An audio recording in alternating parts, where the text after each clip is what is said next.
তো দেখো বন্ধুরা, এই ফ্রি ফায়ার গেমটা কিন্তু আমাদের সকলের ইমোশন।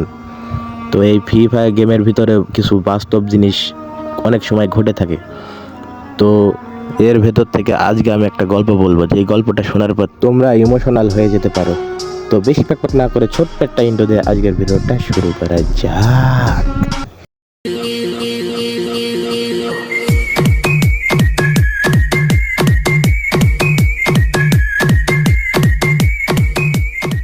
তো দেখো বন্ধুরা, কোনো এক জেলায় দুই বন্ধু ছিল যাদের বন্ধুত্বের ভিতরে অহংকার ছিল না এবং তাদের বন্ধুত্বের ভিতরে কোনো হিংসাত্বও ছিল না। কিন্তু এক কথায় আছে না, বন্ধুত্ব যতই গাঢ় হোক না কেন, বন্ধুত্বের ভিতরে হিংসাত্ব আর নারী ঢুকলেই এই বন্ধুত্ব আর বেশি দিন টেকে না। যেহেতু এদের ভিতরে কোনো হিংসাত্ব ছিল না, তো ওদের ভিতরে কোনো বন্ধুত্বের কোনো ত্রুটি ছিল না। ওরা প্রত্যেক দিন একসাথে খেলাধুলা করতো, একসাথে ফ্রি ফায়ার গেমটা খেলতো, সব কিছু একসাথেই করতো। আর যেহেতু বাড়িটা পাশাপাশি ছিল, সেহেতু ওদের খেলাধুলা করার সব সময় থাকতো। স্কুলে গেলেও দুইজন একসাথেই যেত, একই ক্লাসে দুইজন পড়তো, একই বয়সী প্রায় ছিল। তো তারা ফ্রি ফায়ার গেমটা যেহেতু খেলতো, মোটামুটি তারা ভালোই খেলতো, ফ্রি ফায়ার গেমটা অনেক ভালো খেলতো। তো তাদের একটা ছোট্ট একটা টিকটক চ্যানেল ছিল। সেই টিকটক চ্যানেলে তারা দুইজনই ভিডিও আপলোড করতে থাকতো প্রত্যেকটা দিন। আর যেহেতু তারা ভালো খেলতো, সেহেতু মোটামুটি অনেকই তাদের ফ্রেন্ড সার্কেল ছিল যারা তাদের সাপোর্ট করত। কিন্তু হঠাৎ করে একদিন একটা মেয়ে ওই টিকটক চ্যানেল থেকে তার ইউআইডিটা কপি করে সার্চ দেয়। তো প্রথম বন্ধুটা দেখে যে তারে ইনভাইট দিয়েছে, তাও আবার একটা মেয়ে। তো সে তার ইনভাইটটা অ্যাকসেপ্ট করে। তো অ্যাকসেপ্ট করার পরেই দেখে যে তারে ফের ইনভাইট দিয়েছে, গ্রুপে ইনভাইট দিয়েছে। তো সে তার গ্রুপে যাওয়ার পরে সেই মেয়েটা বলে যে, দেখো তোমার ভিডিওগুলো অনেক সুন্দর হয়ে থাকে, তো তোমার ভিডিও এত সুন্দর হয়, তো তুমি না জানি কত সুন্দর। তো তারপরে আর কি, এভাবে কথা চলতে চলতে তাদের ভিতরে একটা গভীর বন্ধুত্ব তৈরি হয়। বন্ধুত্ব থেকে কখন যে তাদের ভিতরে একটা আলাদা অনুভব কাজ করতে শুরু করে দিয়েছে, তো তারা নিজেও বলতে পারে না। তো আর কি, তারা এভাবে কথা বলতে বলতে তাদের ভিতরে অনেক সম্পর্ক গাঢ় যেহেতু হয়েছিল, সেহেতু ওরা ইমো, হোয়াটসঅ্যাপ সব কিছুর নাম্বার নিয়েছিল। তারা কথা বলতে, তারা ভিডিও কলে কথা বলেছে কত। তো হঠাৎ করে একদিন ওই মেয়েটা বলে যে, দেখো আমার তো ফ্যামিলি থেকে অনেক বিয়ের চাপ দিচ্ছে, তো আমার তো তোমাকে অনেক পছন্দ, তো আমি বিয়ে করতে চাই তোমাকে।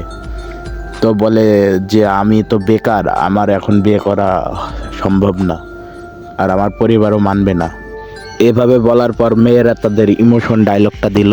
তারপরে ওই ছেলেটা রেগে গিয়ে তার সব জায়গা থেকে ব্লক মারলো।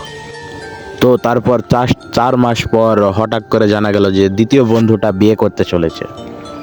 তো দ্বিতীয় বন্ধুটা প্রথম বন্ধুটার যেহেতু অনেক ক্লোজ ছিল, সেহেতু দ্বিতীয় বন্ধুটা বলে যে, দেখ এই যে ছবিটা দেখছি, এটা তোর ভাবি, মানে আমি একে বিয়ে করতে চলেছি।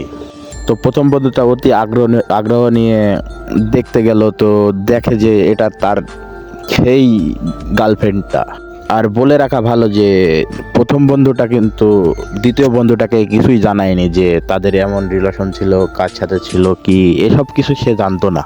কিন্তু প্রথম বন্ধুটা মনে করতো যে সে সব কিছু জানে, তারপরে আমার সাথে প্রতিশোধ নিতে চাচ্ছে। তো সে ভুলে গেল যে এটা তার বন্ধু ছিল, অনেক ক্লোজ বন্ধু ছিল। তো দ্বিতীয় বন্ধুটা হঠাৎ করে বলে যে, দেখ এর সাথে আমার 2 বছরের সম্পর্ক ছিল, তো আজকে মনে হয় আমাদের সেই সম্পর্কটা বাস্তবতার রূপ নেবে।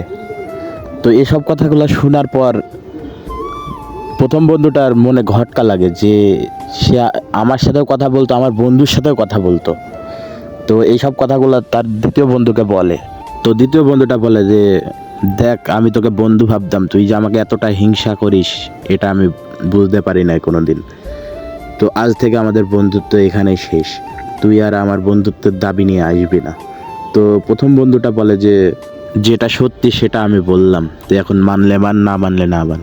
আর দ্বিতীয় বন্ধুটা সেই মেয়েটাকে এত পরিমাণে ভালোবাসতো যে সে তার বন্ধুর কথাগুলোর কোনো কানই দিল না। তার বন্ধুকে সে শত্রু মনে করতে শুরু করলো।